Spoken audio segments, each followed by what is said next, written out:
Dahulu kala ada seorang saudagar kaya yang memiliki 3 orang putri. Putri bungsu disebut kecantikan. Para suster tidak menyukainya karena dia adalah favorit semua orang. Suatu hari sang ayah akan pergi ke kota dan bertanya kepada putri-putrinya apa yang harus dibawa sebagai hadiah. Para kakak perempuan meminta gaun dan perhiasan berharga, dan yang lebih muda meminta mawar merah, yang paling indah di dunia. Pedagang itu menjadi bijaksana, tetapi berjanji bahwa dia akan melakukan segala kemungkinan untuk menemukan bunga seperti itu. Dan berangkat.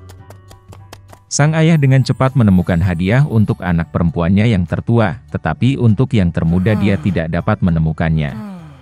Setiap mawar yang ditemui pedagang dalam perjalanannya lebih indah dari yang sebelumnya. Kemanapun dia melihat. Dan kemudian jalan membawanya ke hutan lebat. Di sana sangat gelap dan dingin.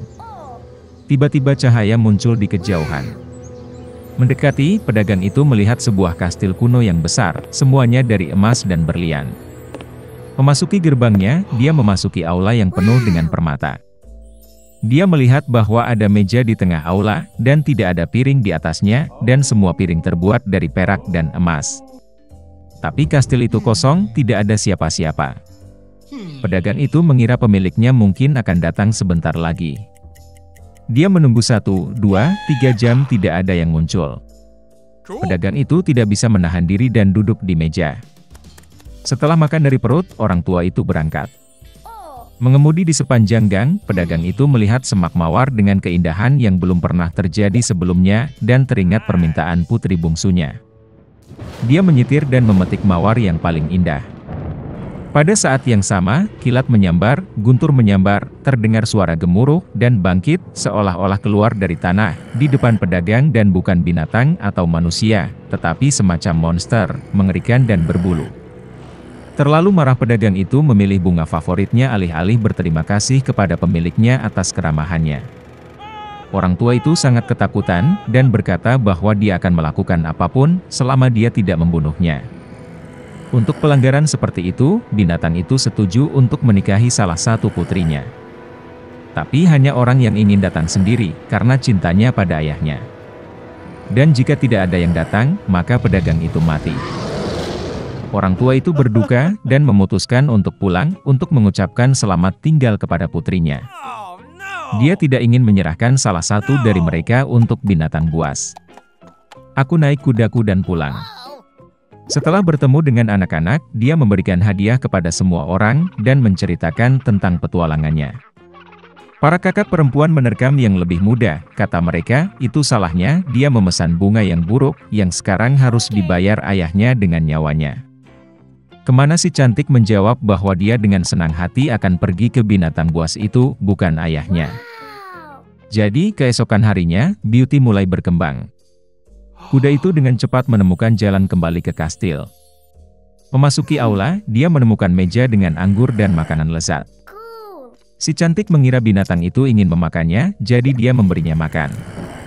Segera setelah dia makan malam, terdengar suara gemuruh, dan monster yang mengerikan dan berbulu muncul, seolah-olah dari bawah tanah. Dan binatang itu berkata kepada kecantikan bahwa karena dia sendiri datang ke sini atas kemauannya sendiri, itu berarti dia memiliki hati yang baik. Dan monster itu juga akan baik padanya. Dan dengan kata-kata ini, binatang itu menghilang. Bangun di pagi hari, Beauty memutuskan untuk berjalan-jalan. Memasuki salah satu ruangan, dia melihat tulisan di atas meja, apapun keinginan kecantikan, aku akan lakukan. Gadis itu berpikir bahwa bagaimanapun monster itu baik, dan mungkin dia tidak akan memakannya. Jadi mereka hidup untuk waktu yang lama, binatang itu memperlakukan kecantikan dengan sangat baik, dan memenuhi semua keinginannya. Suatu hari gadis itu bermimpi ayahnya sakit.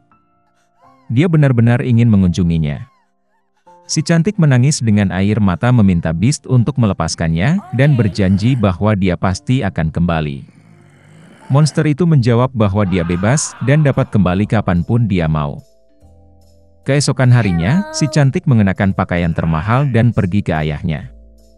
Dia sangat senang melihat putrinya selamat dan sehat. Kakak-kakak perempuannya berlari dan melihat bahwa dia menjadi lebih cantik, dan bahkan berpakaian seperti ratu. Seminggu kemudian, Beauty bermimpi bahwa binatang itu terbaring di rumput di taman dan sekarat.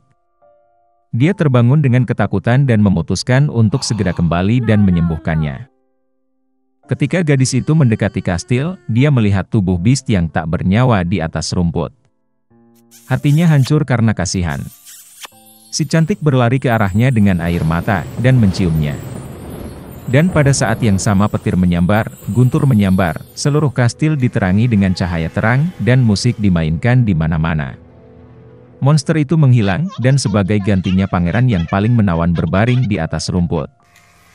Dia memberitahu Beauty bahwa peri jahat ini telah menyihirnya dan mengubahnya menjadi monster sampai seorang gadis cantik jatuh cinta padanya dan ingin menikah.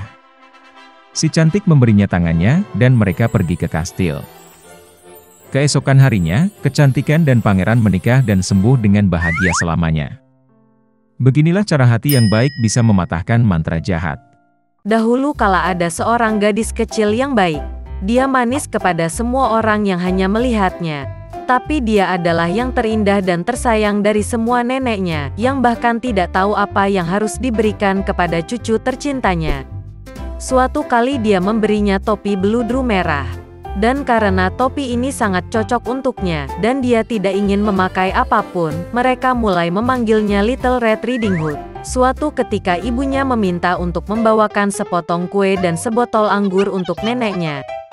Mereka mengatakan bahwa dia sakit dan lemah, itu akan baik untuknya. Dia memerintahkan ibuku untuk tidak melarikan diri dari jalan, jika tidak dia akan jatuh dan memecahkan botol, dan kemudian nenek tidak akan mendapatkan apa-apa. Dan ketika dia datang ke neneknya, agar dia tidak lupa untuk menyapanya. Little Red Riding Hood patuh, mengambil hadiah dan berangkat. Dan nenek saya sudah tinggal di belakang hutan, setengah jam berjalan kaki dari desa. Dan segera setelah Little Red Riding Hood memasuki hutan, dia bertemu dengan seekor serigala. Gadis itu, bagaimanapun, tidak tahu jenis binatang buas apa itu, dan sama sekali tidak takut padanya. Dia menyapa dengan sopan. Serigala itu juga berperilaku sangat sopan, jadi si kecil berkerudung merah memberitahu serigala itu bahwa dia membawa hadiah untuk nenek tercintanya. Dan ketika dia memberitahu bagaimana cara pergi ke rumah neneknya, serigala berpikir dalam hati bagaimana dia bisa memakan tidak hanya wanita tua itu, tetapi juga seorang gadis cantik. Dan kemudian serigala berpikir untuk menunjukkan kepada Little Red Riding Hood sebuah padang rumput yang luas dengan bunga-bunga indah. Gadis kecil berkerudung merah, saat dia melihat banyak bunga yang indah, berpikir bahwa akan menyenangkan untuk membawakan nenek seikat bunga segar, karena itu juga akan menyenangkan hatinya. Ya, dan lari dari jalan ke samping, dan mulai mengumpulkan bunga. Jika dia memetik satu bunga sedikit, seperti bunga yang lain memanggilnya, itu bahkan lebih baik, dan dia akan mengejarnya. Dan begitulah ia melangkah semakin jauh ke kedalaman hutan. Dan serigala itu langsung lari ke rumah nenek dan mengetuk pintu. Nenek bertanya siapa yang ada di sana. Dan serigala itu menjawab dengan suara tipis bahwa yang membawakan pai dan anggur adalah Little Red Riding Hood. Wanita tua itu percaya dan memerintahkan untuk menekan kait dan masuk. Serigala menekan kait, pintu terbuka, dan dia lari ke gubuk neneknya. Saya bergegas ke tempat tidur nenek saya dan langsung menelannya. Kemudian dia mengenakan gaun neneknya dan topinya di atas kepalanya, pergi tidur dan menunggu. Sementara itu, gadis berkerudung merah berlari dan mengejar bunga, dan ketika dia mengumpulkan sebanyak mungkin yang dia bisa bawa, dia teringat kembali tentang neneknya dan pergi ke rumahnya. Dia sangat terkejut karena pintunya terbuka lebar, dan ketika dia memasuki ruangan, dia memanggil neneknya. Tidak ada jawaban. Cucu perempuan itu naik ke tempat tidur, dan melihat nenek sedang berbaring, dan dia telah menarik topinya di hidung, dan itu tampak sangat aneh. Little Red Riding Hood bertanya dengan bingung mengapa nenek memiliki telinga sebesar itu. Dan serigala menjawab dengan suara nenek untuk mendengar lebih baik. Kemudian Little Red Riding Hood bertanya mengapa nenek memiliki mata yang besar. Untuk lebih melihat Anda, serigala menjawab. Dan lengannya sangat besar sehingga lebih mudah untuk digenggam. Dan ketika Little Red Riding Hood melihat mulut serigala dan hanya bertanya mengapa nenek memiliki mulut yang begitu besar, serigala itu menerkamnya, berteriak, agar aku bisa memakanmu. Dan bagaimana dia melompat keluar dari bawah selimut dan menelan gadis malang itu. Setelah merasa muak dengan cara ini, serigala kembali tertidur, dan mulai mendengkur sebanyak yang dia bisa. Saat itu seorang pemburu sedang lewat di depan rumah nenek, mendengar dengkuran dan bertanya-tanya apakah telah terjadi sesuatu pada wanita tua itu sehingga dia mendengkur begitu. Dia memasuki rumah, pergi ke tempat tidur dan melihat bahwa serigala sedang tidur di sana. Dan dia sudah lama memburu penjahat ini. Dia ingin membunuhnya dengan pistol, tetapi terpikir olehnya bahwa serigala itu mungkin menelan neneknya dan dia masih bisa diselamatkan. Itulah mengapa dia tidak menembak, tetapi membuka lebar mulut serigala, dan melihat topi merah menyala di sana. Seorang gadis melompat keluar dari mulutnya dan berkata bahwa neneknya masih di sana. Pemburu itu membuka mulut serigala lebih lebar lagi, dan nenek tua itu entah bagaimana keluar dari balik kerudung merah. Mereka senang, mulai memeluk dan berterima kasih kepada pemburu. Mereka memutuskan untuk memberi pelajaran pada serigala yang licik. Mereka membawa batu-batu besar secepat mungkin, memasukkannya ke dalam mulut dan perut serigala, dan membawanya ke halaman. Dan ketika serigala bangun, dia melihat pemburu, dan hendak melarikan diri, tetapi tidak dapat menahan beban batu, dan jatuh ke tanah. Ini menyenangkan ketiganya, sementara serigala bangkit dan hampir tidak menyeret perutnya yang berat ke dalam hutan yang gelap. Mereka tidak pernah melihatnya lagi. Beginilah cara mereka memberi pelajaran pada serigala yang licik, dan Little Red Riding Hood memutuskan bahwa dia tidak akan pernah lagi melanggar perintah ibu.